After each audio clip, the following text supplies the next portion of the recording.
Shalom everyone, and welcome back to another Torah video here in the Pilgrim Youth channel.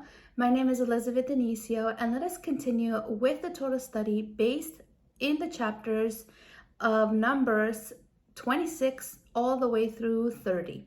And today's study is titled The Remnant Inherits the Promise and the Responsibility It Carries. Today we will focus on various topics throughout these chapters, but all of these as a fundamental has commandments given from the Eternal to the people of Israel.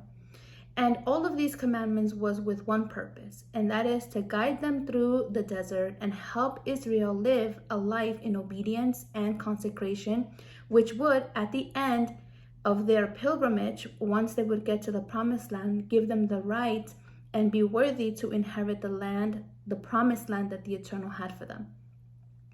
The life of Israel, not only is it there for us to just read, but as we have already mentioned before, it holds shadows and meanings and messages for us today in our life as well. And it not only tells us the history of what happened with Israel, but it also reveals the purpose and the desire of the Eternal in our lives, either to be part. The Eternal gives us instructions in order for us to know what is right from wrong and what is His will and what is not His will. And knowing that only in scriptures we know that only those who persevere, those who are steadfast in the truth until the end, in sanctification, in having a strong emunah, which is faith, and turning away our path, our steps from evil, are those that the Eternal considers as the remnant. Today, we do not wait nor desire to inherit a physical land that will be destroyed one day. As in time of Israel, they literally were going to inherit a land physically. But today, we rather strive to inherit the celestial dwellings in eternity that Yeshua himself said he was going to prepare. And now we proceed with, in our life, in our pilgrimage through this desert that is the world, with understanding, and with us understanding the responsibility of having the truth, and not only having it in our life, but living the truth which the Eternal has entrusted to us. With this short introduction, let us begin with chapters 26 from verse 1 to 4. And it says, "After the plague, the Eternal said to Moshe and Eleazar, son of Aharon, the Cohen, take a census of the whole Israel community by families. All those 20 years or more are able to serve in the army of Israel." So on the plains of Moab by the Jordan opposite Jericho, Moshe and Eleazar the Cohen spoke with them and said, "Take a census of men 20 years or more, as the Eternal commanded Moshe." These were the Israelites who came out of Egypt. And so we see that the narrative starts, or the chapter begins, after the aftermath of the plague that the Eternal began to circulate in the camp, which we learned last week. And we know that this plague killed over 24,000 Israelites due to a sin that was happening in Israel. And one of the highlights that we saw last week was there was a man indulging in a sexual immorality with a Moabite woman. And not only that, the whole entire community was participating in idol worship. Since we know that since after this, there was that plague which killed many Israelites, there was so much loss that a third census had to be carried out among the children of Israel to count how many had been left alive in order for the new generation that was left out of the plague, who would enter the land, had to know not only the level of commitment that was expected from the Creator, but how it was, so to speak, of a remnant of all of the people that were participating in idolatry. So only the remnant, in that sense, only those who survived that plague were really those who were going to inherit the land. The census required that all who were over 20 years of age and older had to be counted, And not only were they counted in order for them to be part of the Israel army, but they were also held responsible for carrying out the instruction given to them by the Creator, because once again they were going to take over the land, and now it was going to be up to them to carry out the commandments. It was their time to serve the Eternal and receive the promised land as well, the physical one. In that time, they would also have, on the other hand, the testimony of all of those people who died in the plagues and the plagues before them as an example of what they should not do, as an example of what happens when we disobey the Eternal and what are the consequences. And the biggest lesson here that this entire the plagues served as a purpose was to show humanity what sin does. And sin not only separates us from the Creator, but it also sentences us to death.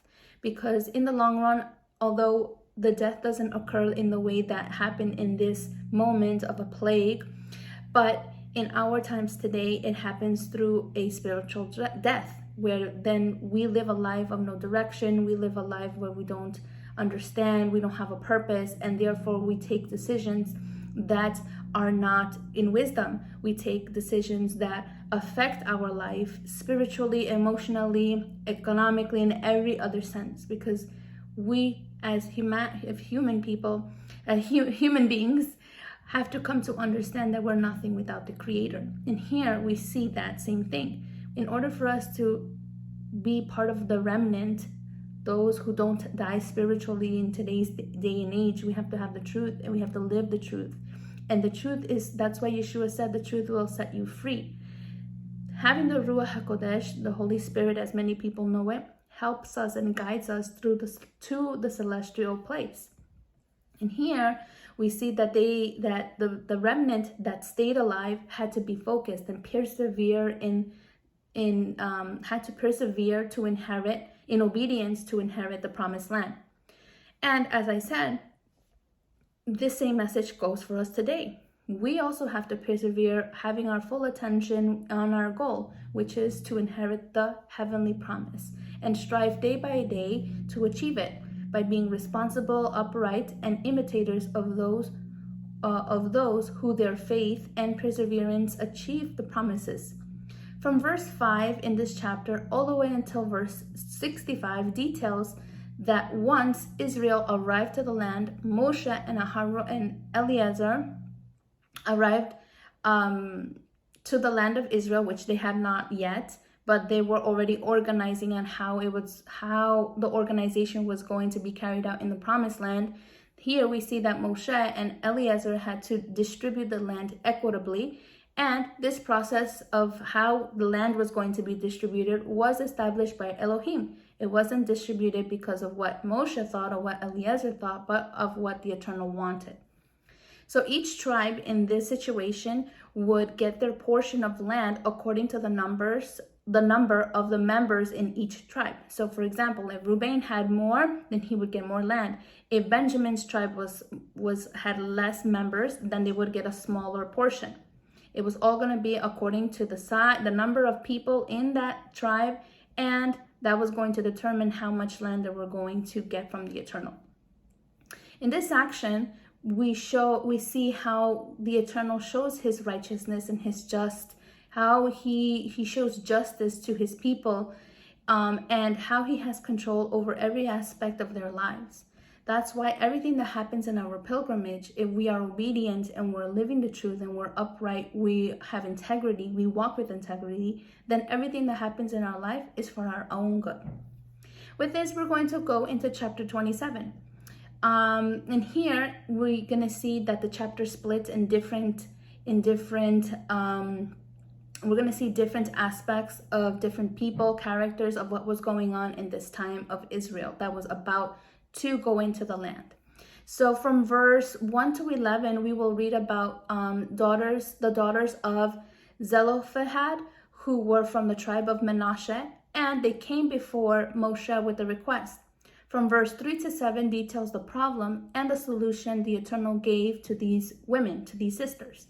I'm going to read from verse 3 to 6, and it says, Our father died in the wilderness. He was not among Korach's followers who banded together against the Eternal, but he died for his own sin and left no sons.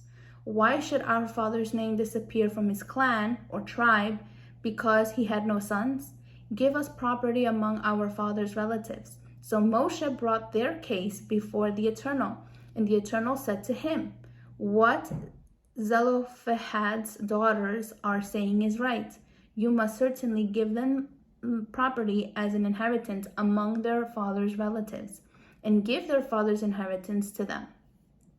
So here, these sisters, which name is Mala, Noah, Hogla, Milcah, and Sirah, are the names of the daughters of Zelophehad. And they were concerned about their livelihood after the death of their father. They knew their situation and understood that their father's name would be lost. Since we know that a woman cannot be carriers of a family's legacy, because only through men were the next generations passed on. One of the reasons why this census needed to be done or carried out was to ensure a fair distribution of the land. Given the circumstances, these women did not give up. Instead, they took initiative and looked for a solution. And in the verses, we will see how they persevered in presenting their case before the judges of Israel. Let us remember that in Exodus chapter 18, verse 25, the Eternal established the organization in which problems that occurred in the camp were going to be solved. First, the person had to bring their case before the judge that were in charge of the minor matters involving 10 people. If a solution was not found, the case would come before the leaders of 50, if not to hundreds, if the leaders who were overseeing thousands. If there was still no solution, then the matter would be brought before Moshe and the great minister Eliezer. So here we see that the sisters did not give up when the courts probably found no solution, because it was something very new. It would never happen in the past before. And we see that these women persevered. They insisted by presenting their case before the judges and through the established procedure until it reached all the way to Moshe and the Kohen Hagadol. And their request was to keep their father's land so they may live. We can observe in the text that Moshe did not give an answer on his account right away, since it was too nuanced. It was something that never had been heard before. But the answer and solution did not come from Moshe. It came directly from the Creator. And in that day, the Creator found favor in the sisters, and a new commandment was created. The Eternal said the following from verse 8 to 11. Say to the Israelites, if a man dies and leaves no sons, give his inheritance to his daughters. If he has no daughter, give his inheritance to his brother. If he has no brothers, give his inheritance to his father's brothers. If the father had no brothers, give his inheritance to the nearest relative in his clan or tribe, that he may possess it. That this is to have the force of law for the Israelites, as the Eternal commanded Moshe. So it's amazing and very touching to see how the Creator heard the sisters' petition. He created a new commandment to ensure that his justice was upright in all senses.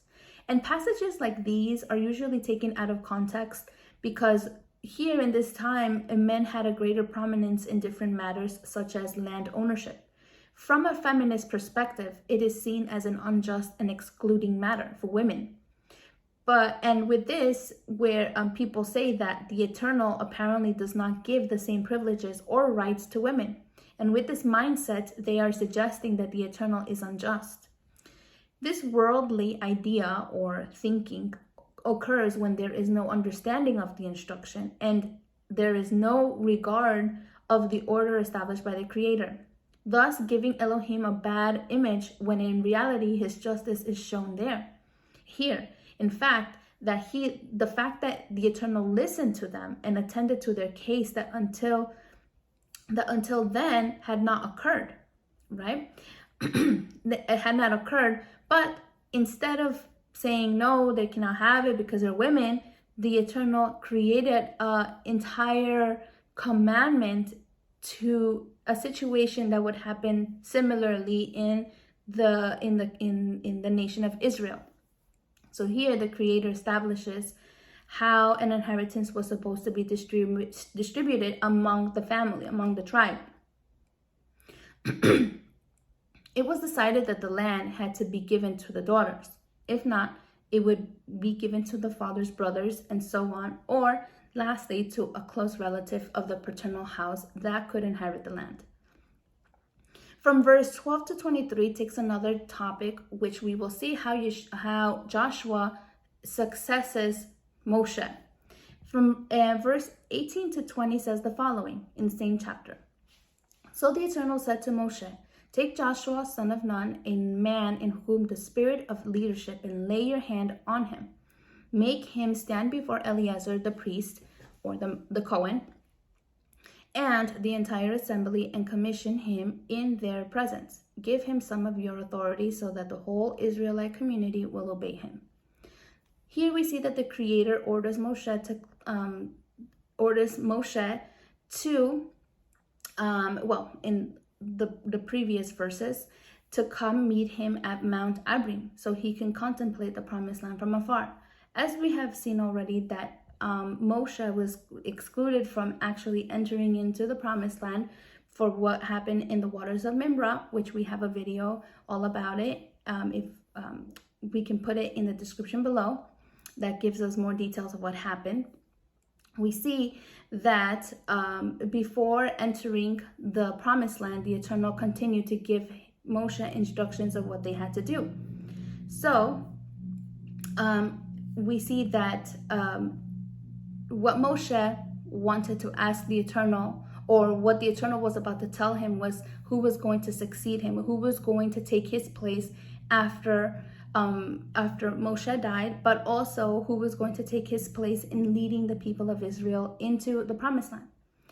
And we know that Aharon dies before entering the promised land, and Moshe was approaching that same end as well. And we see that many people, as we talked about in last week's video, may seem that Moshe's punishment was very severe, considering that it wasn't really like a bad thing that what he did was striking the rock. But as we already know, that by doing that, he misrepresented the Eternal, and that was not, and that was something that disqualified him from going into the promised land. But Moshe did not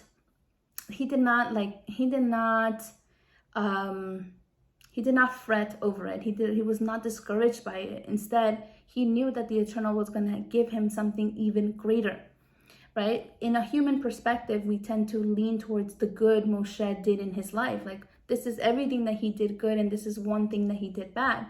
But before the Creator, this is not the case. In addition to mercy, the Eternal is rigorous. He has rigor as part of his attribute. And this is something very contradictory in what many people in religion say about the Eternal, that the Eternal is all love, that the Eternal forgives us by grace all of our sins, and that we can live our life the way that we think, and God's going to forgive us. But we see here in the decision that he had with Moshe, that it was not so. That the Eternal has his instruction, and he's expecting all of his remnant, all of his sons and daughters that truly want to obey him, to listen to him, to follow his instruction, to take it his commandments, his advice for our life in this pilgrimage. But not only because of the Creator's rigor in the face of all of this, the Eternal's judgments, the Eternal's doing is just. The Creator had something prepared for Moshe rather than living on an earthly promise. So much so that if we remember in Matthew 17, verse 2, we see that Moshe was part of the transfiguration of the Mashiach alongside with Elijah. Moshe was part of those of who Hebrews 11 from verse 13 to 16 say the following. They were still living by faith when they died. They did not receive the things promised. they only saw them and welcomed them from a distance, admitting that there were foreigners and strangers on earth. People who say such things show that they are looking for a country of their own. If they had been thinking of the country that they had left, they would have had opportunity to return. Instead, they were longing for a better country, a heavenly one. Therefore, the Eternal is not ashamed to be called their Elohim. He has prepared a city for them. So we see here that Moshe had the understanding that there was something better. And therefore, that's why Moshe requested to the Creator to place another man to lead Israel. Like a shepherd lead the sheep into the promised land. And this man, as we read in the text, was Joshua, son of Nun, in whom there was a spirit of correctness, of righteousness, to whom Moshe would pass the ordination and give him the authority before the people by laying his hands on him. And this is known as the laying of the hands of smecha, known in Hebrew as anointing. And again, here we see that this is a shadow of Mashiach. And before this anointment was passed to Mashiach as the ultimate and sole leader of the believers today, it was passed down through the prophets, through righteous men in their time, from generation to generation, until Mashiach came in the first century. With the arrival of Mashiach, he now carries all the ordination. He takes upon himself the authorities, and he gives it to his disciples to spread the good news of the kingdom of Elohim, which he himself brought near. And with this, we're going to go into chapter 28, which talk about specifically about the additional korbanot, or the sacrifices that had to be presented along with the korbanot, or the sacrifices given in Leviticus for festivities.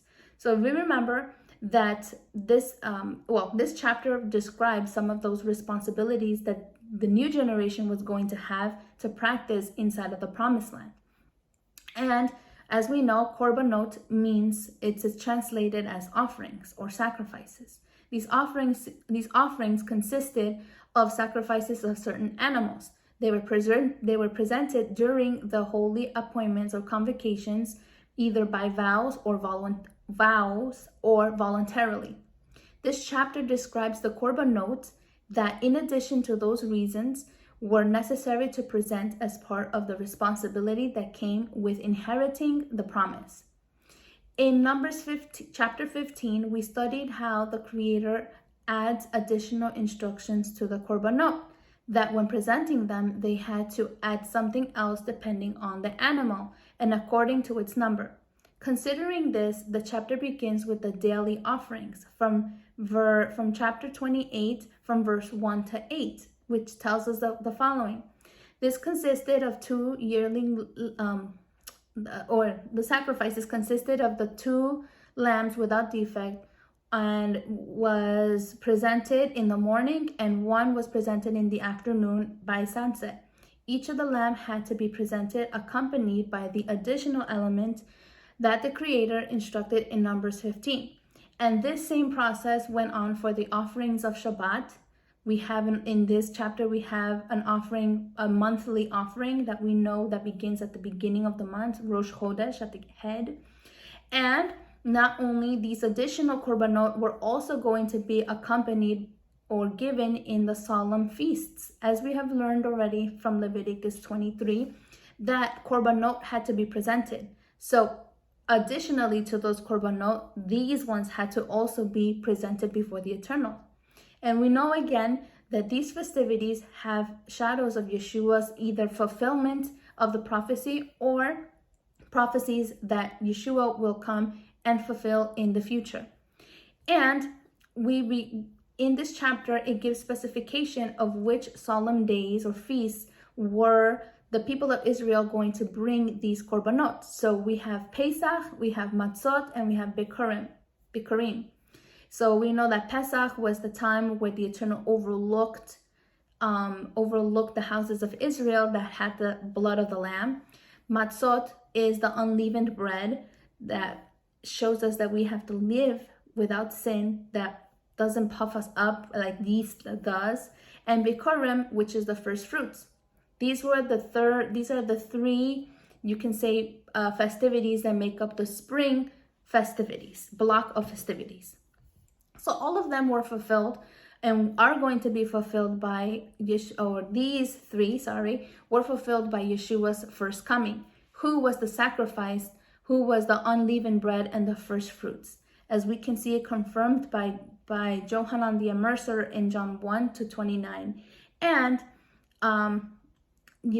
Shaul, who is known as Paul, also commented and continued to exhort the new believers who received the message of Yeshua and to obey the Torah, the instruction of the Almighty, by saying in 1 Corinthians chapter 5:7, the following: get rid of the old yeast, so that you may be a new unleavened batch, as you really are. For Yeshua, our Passover lamb, has been sacrificed. And we see this fulfillment in 1 Corinthians chapter 15, verse 20. But Yeshua has indeed been risen from the dead, the first fruits of those who have fallen asleep. So here we see that Yeshua's fulfillment of all of these festivities have been done in his first coming. So that's why the remnant of Israel were very blessed in receiving the right to enter and taking possession of the promised land. But with this great blessing, we see that came great responsibilities to observe the Eternal's instruction to perfection in an honest, genuine, and mature manner. For the new generation that would follow Joshua into the promised land, they needed to have and understand the importance of having a serious commitment with the Almighty, to do as their father said, as in this way they could remain in the promised land.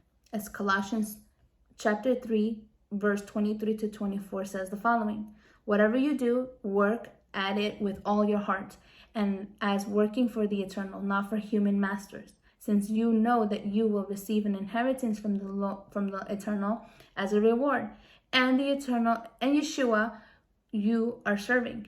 Anyone who does wrong will be repaid with their wrongs, and there is no favoritism. So here we see in our age today that not only are we expected to keep the commandments, but we're also expected to serve one another, to serve in Yeshua's body, which is our brethren in the faith. Because anybody who does anything incorrect, well, it says here that the Eternal is going to repay their wrong, because there is no favoritism.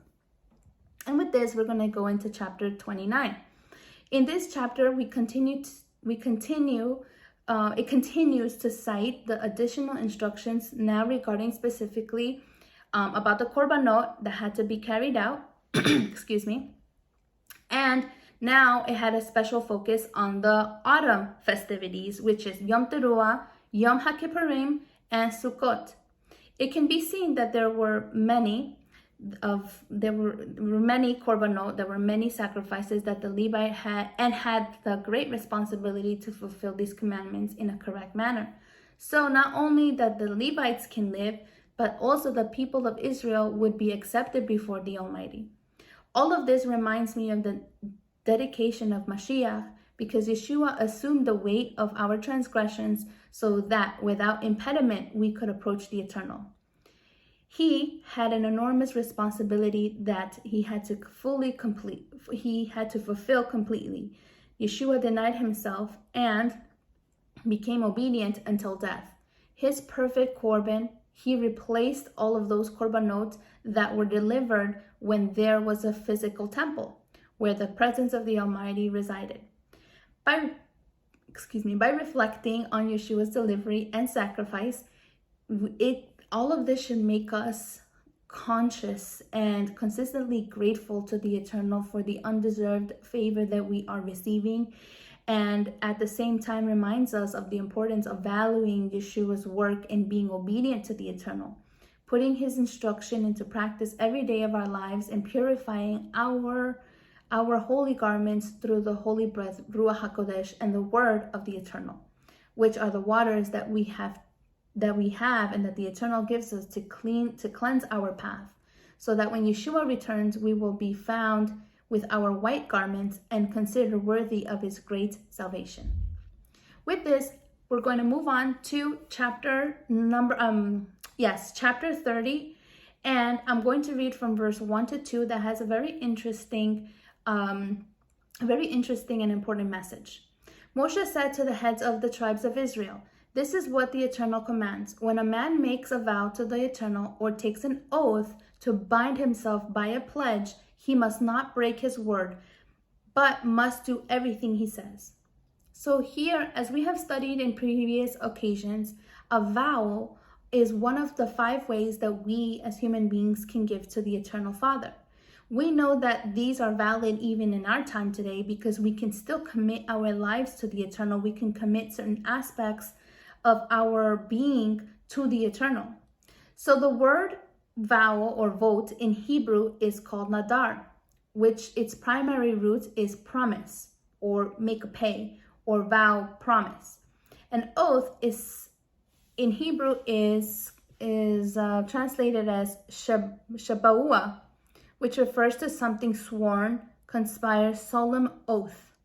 So this type of vow in which this chapter refers to when a person committed an offering, was giving the Eternal something, a delivery or a service in relation to the tent of meeting, and to which a man could not retract from it. So if I say, "Father, I'm going to bring you a sheep every single day from my life," then that would be something that person was committed to. No matter what happened, that is something that they said they were going to do, and the Eternal was expecting for them to fulfill it.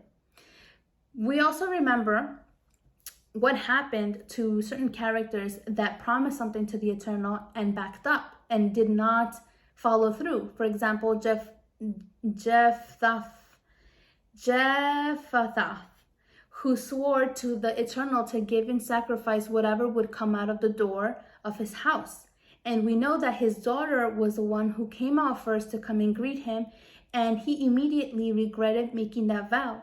And that vow weighed very heavy on his heart since it was his only daughter.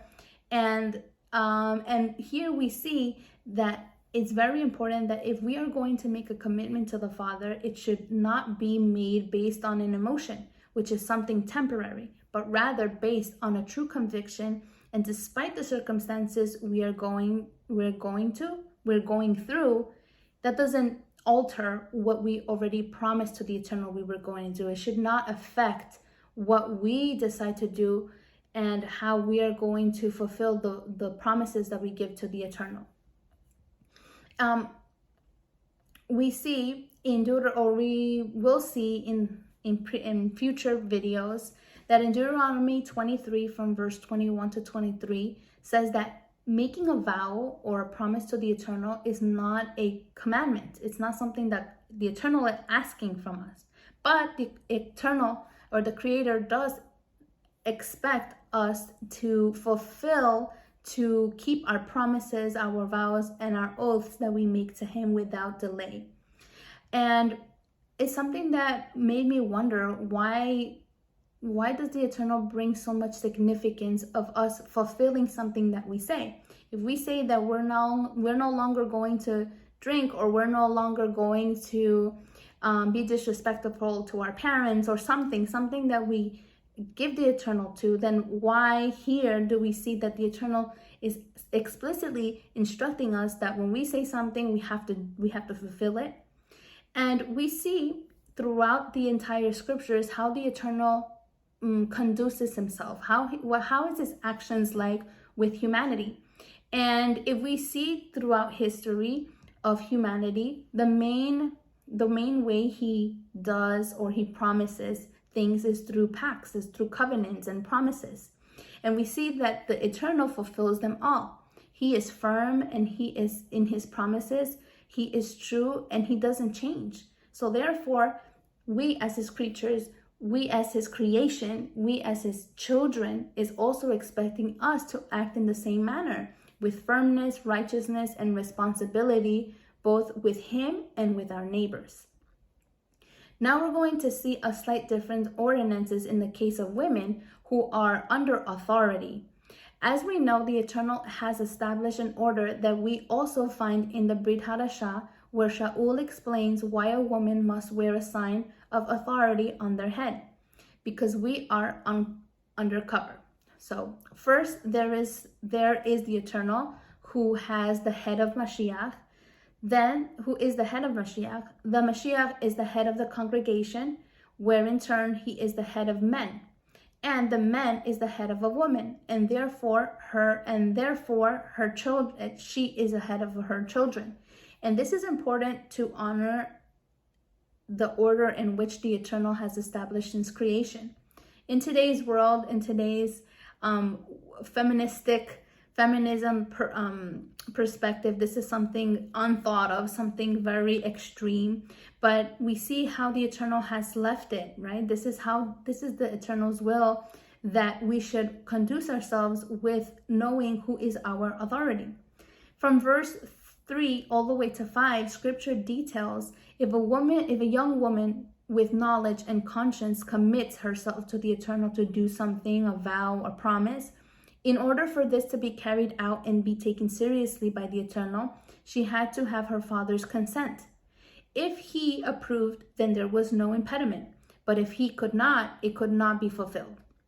Her father could object to the vow made by the young girl who's not married, if perhaps this commitment affected the maiden in some way.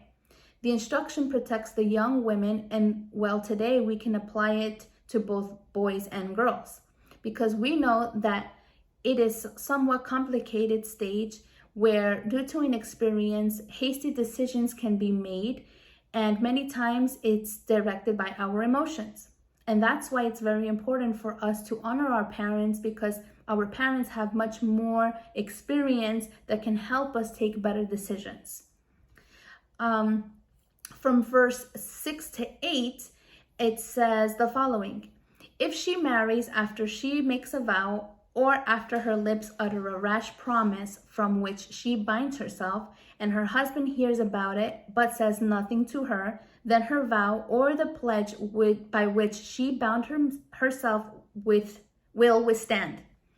But if her husband forbids her when he hears about it, he nullifies the vow that binds her, or the rash promise by which she binds herself to the Eternal and the Eternal will release her.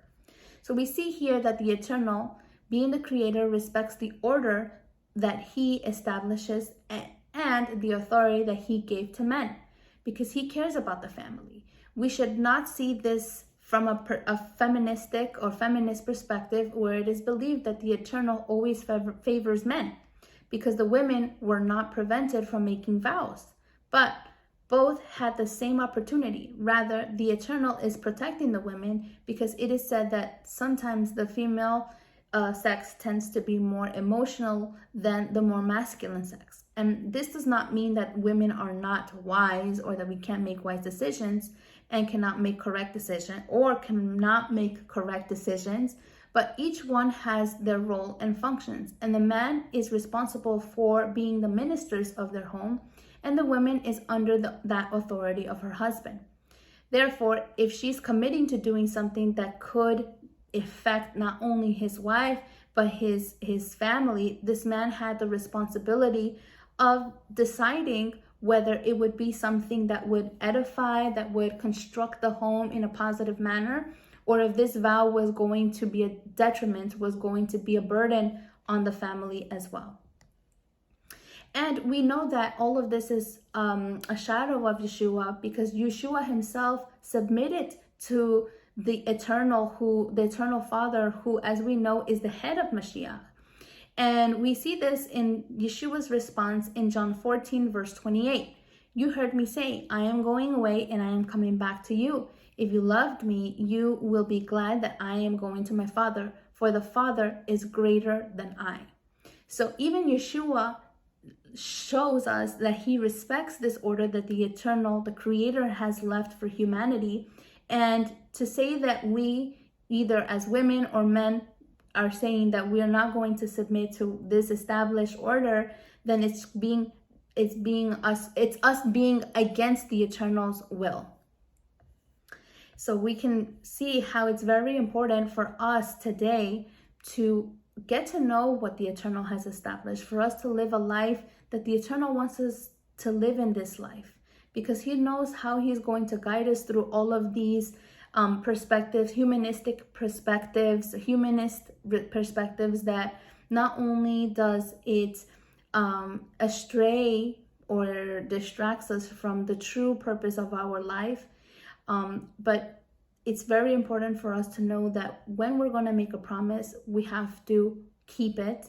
And in the case that our promise may be a burden not only to our family or maybe to our husbands or to our parents, it's very important for us to take in account their experience, and that we should always do the things, and we should always decide to do to live our life according to the Eternal's will and within the parameters or within the structure that the Eternal has given us in his instruction. And from verse 9 to 15 talks about any vow or obligation taken by a widow or divorced woman will be that they are going to bind themselves with. Since a divorced woman and a widow are not under authority, their vows and promises are irrevocable, just like the men. They had to be responsible for what they promised. That's why the best thing is what Yeshua taught us, not to swear, but to act, so that our yes can be yes and our no can be no. If we decide to dedicate something to the Eternal, there is no need to swear, just to confirm it in our action, in the manner in which we carry out in our daily life. On his part, the man also had to be diligent when it came to corroborating or not corroborating with his wife's vow. Otherwise, he would bear the blame. So not only is it the husband's responsibility to oversee the family's well-being, but if his wife did not fulfill the vow or the oath that she said she would, then the husband would also be blamed. Therefore, the man had to know the Torah very well and be responsible to correctly fulfill his role without going to the extremes or being very severe, without analyzing things first or disapproving everything that a woman says. Because then this attitude falls into machismo, an attitude that people think, or men think, that they're better, or that only men should take that men should only take the decision without his wife's input, and the woman must be treated as a fragile vessel, but not to the point of not stopping an incorrect decision on time. And their family could suffer the consequences of those decisions, and he, the man, would be the bearer of the blame. So in conclusion, this chapter teaches us the importance of striving to present ourselves approved before the Father. Since we are a temple of his presence, we must approach him through Yeshua, our perfect Korban, giving him the best of our lives, our time, our prayers, exaltations, and in short, offering a complete service to him. Those that are this service that we give to the Eternal today is a spiritual korbanot that the Eternal is asking of us today, and with which he is pleased through obedience. And finally, the importance of being responsible and aware of our commitments to the Father, and that we must respond to him with integrity and in truth, being firm in what we promise without being guided by emotion, just as the Eternal has fulfilled his promises to the people of Israel when they were going to inherit the promised land, if they prove themselves worthy in their lives of consecration, maturity, and understanding to receive the promise that the Eternal had for them. And I will conclude with the final words of encouragement found in 1 Corinthians chapter 15, verse 58. Therefore, my dear brothers and sisters, stand firm. Let nothing move you. Always give yourselves fully to the work of the Eternal, because you know that your labor in the Eternal is not in vain. And with this, I want to thank everyone for your attention. Thank you so much for listening to this class. I know this, for me, it was very, very edifying to my life. And if the Eternal gives us more life, I shall see you in another video. Shalom.